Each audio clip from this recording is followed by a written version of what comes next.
Thanks for joining us. University of Phoenix Stadium, Gavin Shaw, Zane Hopen with you. We just saw two spectacular Final Four games, and I want to start off with that first one. Gonzaga, they led by as many as 16 against South Carolina, but in the second half, the Gamecocks brought it all the way back. How did they manage to finish them off?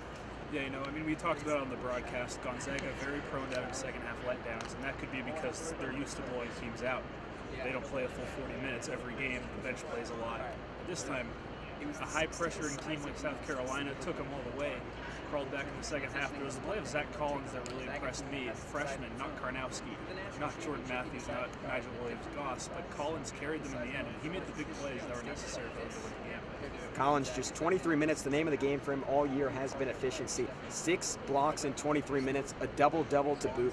He's been absolutely spectacular. Probably did wonders for his NBA draft stock tonight. But I want to take a second to talk about that South Carolina team, because that comeback, Zane, was absolutely spectacular. They ripped off, it seemed like it was a 16-0 run in just over 3 minutes. And Gonzaga, who arguably has been the most well-balanced team in the country this year, simply didn't have an answer for it.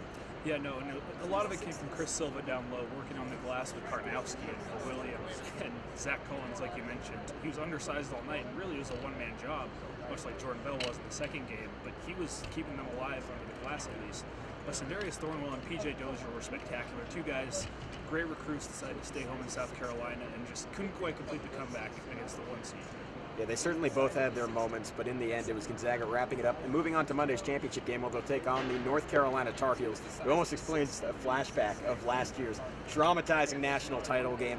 4 seconds left, they go to the free throw line, and then chaos ensues. Yeah, no, there's not a lot of times you're going to see a 1 seed, any 1 seed, go to the free throw line twice at the end of the game with 2 seniors step up, nonetheless, and miss 4 free throws in a row.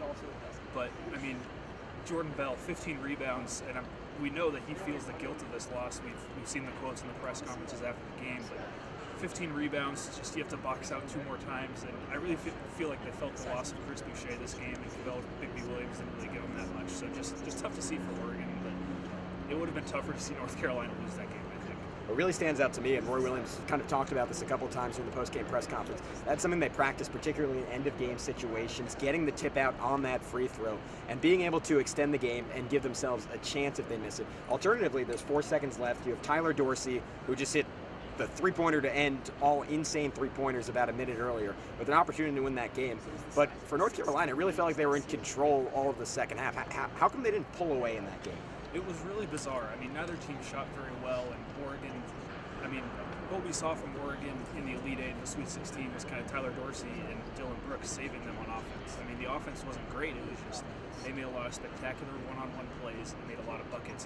Tyler Dorsey was shooting like 65% from the floor. And he had an off night. He finished in the 20s in scoring, I think 21 around there, but mostly free throws. Dylan Brooks had one of the worst games I've ever seen him play as a Duck, to be quite honest with you, just all around. And North Carolina was just more poised. A lot of it came down to Theo Pinson. He just made a lot of huge plays down the stretch. He's not going to score a lot. He's going to get the loose balls. He made a huge play on that first sequence of missed free throws. He deflected it out. That eventually led to Joel Berry missing 2 more. And then Kennedy Meeks kind of redeemed himself. Yeah, absolutely. It kind of went full circle for Carolina. Kennedy Meeks finished the game 25 points, 14 rebounds. And for Oregon, it just seemed like they didn't really have an answer for him. Obviously, Chris Boucher out for the season with that torn ACL. And we kept repeating this during the game. But it seemed as if Jordan Bell would go for blocks, and he would take himself out of the play, and then Oregon didn't really have a second option there. Yeah, no, having a team that can block so many shots is kind of bittersweet to a sense. You're denying a field goal attempt, 2 points, off the board. But at the same time, you've got Cavell Bigby Williams and Jordan Bell trying to block these shots, and then Kennedy Meeks, Isaiah Hicks, Tony Bradley Jr. are just left for easy offensive putbacks. And that was a pretty huge part in the reason why they lost. So ultimately, we finish off with the Final Four. I think a lot of people wanted, with the obvious exception of those in Columbia and Eugene, but it's the ultimate Cinderella against the ultimate blue blood. 2 1 seeds. You can make your case for Kansas and Villanova. I'd argue these were the 2 best teams throughout the regular season during the year. Very early, because it's late at night and we just found out these 2 teams are playing. What's your quick take on this one?